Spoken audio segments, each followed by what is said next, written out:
कि बिहार में एनडीए की प्रचंड जीत को लेकर के हरियाणा के पीडब्ल्यूडी मिनिस्टर रणवीर गंगवा का भी बयान सामने आया है। उन्होंने साफ तौर पर कहा कि कांग्रेस को अब आत्ममंथन करना चाहिए कि उनके वोट कहां चोरी हो रहे हैं। रणवीर गंगवा बोले कि चुनाव से ठीक पहले हर बार कांग्रेस पार्टी लोगों को धोखा देने की कोशिश करती है। हिसार में रणवीर गंगवा से खास बातचीत की है टोटल न्यूज के associate editor doctor Mahesh Kumar ने। हरियाणा के पीडब्ल्यूडी मिनिस्टर रणवीर गंगवा इस वक्त हमारे साथ बने हुए हैं। रणवीर गंगवा जी, मुझे लगता है कि बिहार में भी कांग्रेस पार्टी महागठबंधन के वोट चोरी हो गए हैं, प्रचंड बहुमत की तरफ बढ़ रहा है एनडीए। जी, निश्चित तौर पर जिस तरीके से एग्जिट पोल थे, एग्जैक्ट रिजल्ट भी उसी तरीके से आ रहा है। और मैं बहुत बहुत बधाई देना चाहूँगा हमारे देश के यशस्वी प्रधानमंत्री जी को, एनडीए के सभी नेताओं को, नीतीश जी को, और जिन्होंने, और विशेष तौर से धन्यवाद करूंगा बिहार की जनता का कि जिन्होंने एनडीए को पर एक पर विश्वास करते हुए एक प्रचंड बहुमत के रूप में उनको चुनने का काम किया है। और जिस तरीके से आज पूरे देश के अंदर आदरणीय नरेंद्र मोदी जी के नेतृत्व में जो देश आगे चल रहा है, और जो बात हम जो चुनाव के अंदर कहते हैं वो पूरी करके फिर अगले चुनाव में जाते हैं। आज देश का गौरव जिस तरीके से हमारे देश के यशस्वी प्रधानमंत्री जी ने विश्व पटल पर बढ़ाने का काम किया है, आज देश के प्रदेश के लोग एनडीए में, भारतीय जनता पार्टी में विश्वास करते हैं, और यही रिजल्ट बिहार में देखने को मिल रहा है। वोट चोरी के मुद्दे को लेकर हरियाणा प्रदेश में करनाल से शुरुआत की गई है और हरियाणा प्रदेश के तमाम जिलों में, अलग अलग जिलों में पहुंचकर कांग्रेस पार्टी के महारथी वोट चोरी के मुद्दे को जनता के बीच उठाएंगे। देखिए, वोट चोरी का मुद्दा तो बिहार चुनाव से पहले जो है यहाँ उठाने का काम किया था।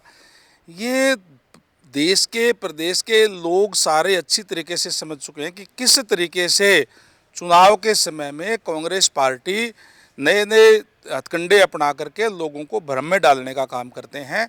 इन्होंने लोकसभा के चुनाव के समय भी संविधान की पत्रिका हाथ में लेकर के कहा था कि भारतीय जनता पार्टी की अगर सरकार आ गई तो संविधान बदल देंगे, और अभी पहले इस लोगों को भ्रम में डालने के लिए इन्होंने कहा, वोट चोरी का मामला उठाने का काम जो है वो किया। देखिए, इस तरीके के भ्रम में आने वाले आज लोग जो है वो नहीं है, क्योंकि जिस तरीके से कांग्रेस के समय में, चाहे अगर मैं बिहार की बात करूं तो लालू जी का राज था, चाहे उससे पहले कांग्रेस का राज भी वहाँ रहा, उस समय में जिस तरीके से उन्होंने लूट मचाने का काम किया, जिस तरीके से जंगल राज लालू जी के राज के अंदर था, आज क्योंकि ये एनडीए गठबंधन इकट्ठा होकर के वहाँ चुनाव लड़ रहा था, और जो गरीब लोगों का ऊपर अत्याचार करने का काम किया, और उन्होंने वो चीज़ लोग भूले नहीं है। और इसलिए आज ये चाहे कुछ भी कहते रहें, इनकी बातों पे विश्वास जो है नहीं करते। वोट चोरी पे आत्ममंथन नहीं करते कि क्यों हुए, किस तरीके से हुए, लोग आपसे क्यों गए हैं, उस पर आत्ममंथन तो ये करते नहीं। केवल और केवल भ्रम में डाल करके वोट को इनको हथकंडों से हड़पना चाहते हैं। लेकिन आज देश की, प्रदेश की जो जनता है वो समझदार है, इनके अच्छे हथकंडों में आने वाली नहीं है। आईएनएलडी सुप्रीमो एमएसपी के मुद्दे को उठाने का काम कर रहे हैं। दो टूक ये बयान बार बार दिया जा रहा है कि हरियाणा के किसानों को एमएसपी फसलों की कीमत के तौर पर नहीं दिया गया, एमएसपी पर फसलें नहीं खरीदी गई, और खरीद घोटाले का जिक्र भी अभय सिंह चौटाला कर रहे हैं। और इसी बात को कुमारी शैलजा भी आगे बढ़ा रही हैं कि किसानों को एमएसपी नहीं मिला। इस मुद्दे को अब जनता के बीच कांग्रेस पार्टी के नेता लेकर जाएंगे। दोनों ही नेताओं पर रिएक्शन।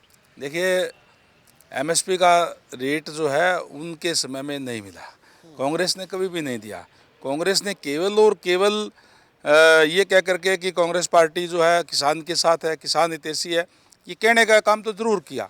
लेकिन चाहे मुआवजे की बात हो तो उस टाइम उन्होंने 1.5-2 रुपये के चेक दे करके उनके साथ बद्दा मजाक करने का काम किया।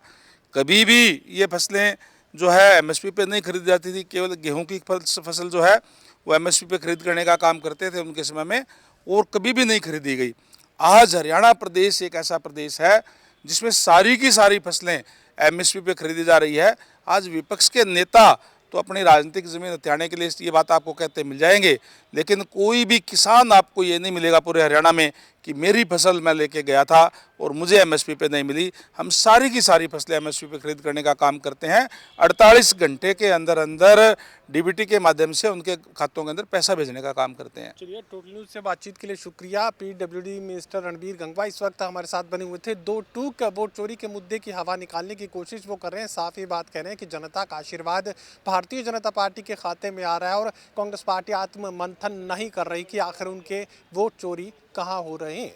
सहयोगी कमल के साथ doctor Mahesh Kumar, total news, Hisar.